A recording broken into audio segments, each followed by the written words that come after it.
వరలక్ష్మి సాయంకాల సమయంలో సంధ్యా దీపారాధనలో వచ్చను తల్లి మహాలక్ష్మి వచ్చను తల్లి వరలక్ష్మి మెడలో హారం వేసింది గజ్జలు కట్టింది వెంటనే పలికింది అడిగినవన్నీ ఇచ్చింది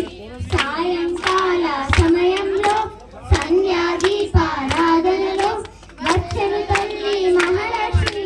వచ్చను తల్లి వరలక్ష్మి ధనాలనిచ్చు ధనలక్ష్మి వరాలనిచ్చు వరలక్ష్మి ధాన్యమునిచ్చు ధనలక్ష్మి సంతానమిచ్చు సంతానలక్ష్మి అందరూ చేరి రారండి రకరకాల పూలను చేరండి దేవికి అర్చన చేయండి దేవి రూపము చూడండి సాయంకాల సమయంలో సంధ్యా దీపారాధనలో వచ్చను తల్లి మహాలక్ష్మి వచ్చను తల్లి